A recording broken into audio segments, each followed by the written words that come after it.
Baiklah ibu-ibu semua, jadi setelah kita setelah saya sampaikan tadi materi sesi pencegahan, penelantaran dan eksploitasi anak, jadi kepada ibu-ibu semua, kita tidak boleh melakukan penelantaran dan eksploitasi terhadap anak, karena penelantaran dan eksploitasi terhadap anak itu dilarang oleh undang-undang kita negara Indonesia dan bisa menyebabkan anak-anak kita berpotensi menjadi anak-anak yang gagal dalam kehidupannya. Maka oleh karena itu kita harus senantiasa memberikan hak-hak terhadap anak-anak kita. Misalnya hak untuk bermain, hak untuk sekolah, hak untuk mendapatkan makanan dan lain sebagainya. Jadi ibu-ibu, kita tonton dulu film tentang seorang Raini, putri tukang becak yang lulus cum laude. Tonton sama-sama.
Setelah kita menonton video tadi, bahwa dapat kita ambil kesimpulan bahwa si Raini tadi, dia walaupun dia mempunyai keterbatasan ekonomi keluarga, namun anaknya tetap berprestasi. Jadi kita belajar dari sini, dari film ini, bahwa kita walaupun mungkin ekonomi kita kekurangan, namun kita harus senantiasa memotivasi anak-anak kita untuk tetap semangat ke sekolah, tidak malu dengan kondisi ekonomi kita, dan senantiasa semangat dalam mengejar semua cita-cita yang diinginkan oleh anak-anak kita.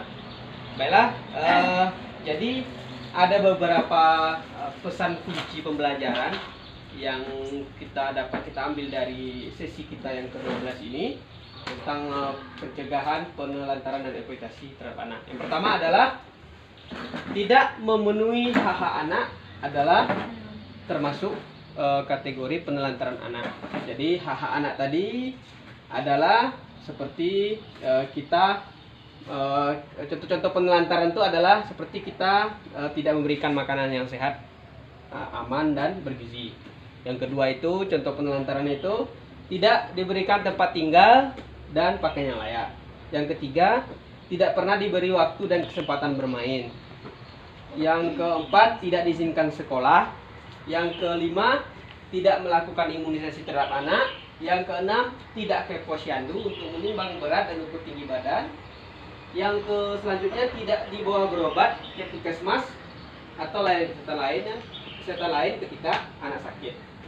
Tidak mendukung pendidikan anak, tidak memberikan kasih sayang, tidak memberikan perhatian, tidak mendengar pendapat anak, tidak memberikan kesempatan beribadah, tidak mengenalkan nilai-nilai baik dan buruk terhadap anak, tidak mengajarkan untuk menghargai dan terhadap orang lain atau berhubungan dengan orang lain, ditinggal sendiri, didiamkan dalam kurun waktu tertentu dan tidak dipedulikan, dan lain-lain. Maka tidak memenuhi hak-hak anak itu adalah termasuk penelantaran anak. Yang kedua adalah sebagai orang tua kita harus melakukan pencegahan terhadap penelantaran. Jadi kita sebagai orang tua harus senantiasa melakukan pencegahan terhadap penelantaran. Jadi kita kuatkanlah azam dalam diri kita ini bahwa sesungguhnya anak itu adalah harta kita yang paling berharga.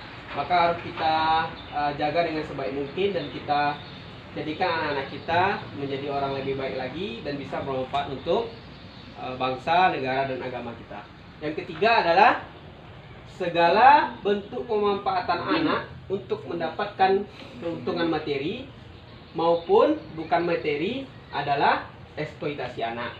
Jadi segala kegiatan untuk pemanfaatan anak untuk mendapat keuntungan materi maupun bukan materi adalah eksploitasi anak. Contohnya adalah misalkan kita menyuruh anak kita bekerja seharian. Jadi dia dari pagi sampai sore dia bekerja saja.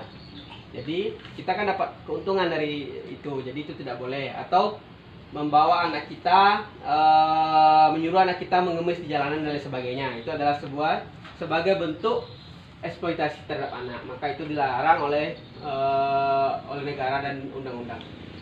Yang keempat, kesimpulan terakhir adalah orang tua wajib melakukan pencegahan terhadap eksploitasi. Jadi kita selaku orang tua wajib untuk melakukan pencegahan terhadap eksploitasi. Jadi pencegahan ini dengan cara kita tadi memenuhi hak-hak anak kita tadi. Dan senantiasa kita bersinergi dengan aparat di desa, bagaimana nanti kita bisa membantu perekonomian kita. Jadi kan anak-anak ini sudah disupport oleh pemerintah mulai dari Kartu Indonesia Pintar, mulai dari kita bisa berobat gratis di puskesmas dan lain sebagainya. Maka harus kita manfaatkan itu semua sehingga anak-anak kita bisa menjadi anak-anak yang cerdas dan berguna bagi bangsa dan negara. Selanjutnya adalah kita akan ada PR di rumah. Jadi selaku setelah kita materi ini selesai, jadi kita ada lembar pekerjaan rumah dan saya sudah bagikan ke ibu tadi kertasnya. Jadi saya di sini akan memberikan bagaimana contoh pengisiannya. Contoh pengisiannya yang harus diisi adalah contohnya nih ya. Nama ayah ditulis nama ayah, nama ibu, nama anak kita. Selanjutnya adalah cara mencegah penelantaran dan eksploitasi anak. Habis itu kewajiban orang tua itu ada 3 pilihan, sudah dilakukan, belum dilakukan, dan kapan akan dilakukan jika belum. Kapan akan dilakukan? Selanjutnya adalah misalkan contohnya adalah ada 12 pertanyaan di lembar itu. Yang pertama adalah memberikan waktu bermain untuk anak. Jadi kalau ibu di sana sudah dilakukan maka di checklist sudah dilakukan. Kalau belum, checklist yang belum dilakukan. Yang kedua adalah kapan yang kapan akan dilakukan itu misalnya bilang setiap hari. Kalau seandainya dia dikasih waktu bermain anak tiap hari. Yang kedua adalah meluangkan waktu berkomunikasi dengan anak. Jadi maksudnya di sini adalah ibu senantiasa memberikan waktu berkomunikasi dengan anak. Kalau ibu sudah lakukan maka tulis sudah lakukan, checklist. Kalau belum, tulis belum. Yang ketiga adalah tidak menyuruh anak bekerja untuk mendapatkan uang. Jadi kalau ibu pernah melakukannya, tulis pernah. Kalau tidak, tulis tidak. Saya rasa ibu-ibu di sini tidak pernah melakukan tersebut. Yang keempat adalah membantu anak mengerjakan PR. Jadi itu diisi ibu-ibu, apakah sudah dilakukan atau belum dilakukan, dan kapan waktunya. Yang kelima adalah membagi peran pengasuhan anak dengan keluarga. Jadi ibu-ibu berbagi tugas dengan ayah tentang bagaimana mengasuh anak. Apakah sudah dilakukan atau belum dilakukan. Selanjutnya adalah membuat anak untuk tidak putus sekolah. Jadi ibu tidak boleh apakah sudah dilakukan atau tidak, belum, itu tugasnya. PR di rumahnya dijawab nanti ibu di rumah. Yang kedelapan adalah mengajarkan anak untuk tidak melayani orang tidak dikenal, tidak menerima pemberian apapun dari orang yang tidak dikenal atau dipercaya. Yang kesembilan, pertanyaan ke-9 di LKS kita ini, mengawasi anak ketika bermain HP atau gadget, termasuk kegiatan online lainnya. Apakah sudah dilakukan pengawasannya atau belum dilakukan, atau kapan akan dilakukannya. Yang ke-11 adalah mengenali teman dan orang dewasa yang ada di sekitar anak-anak kita. Jadi kita apakah sudah kita lakukan atau belum. Yang selanjutnya yang terakhir, yang ke-12, lakukan kegiatan ibadah bersama dengan anak. Jadi nanti di checklist di kolom yang telah disediakan.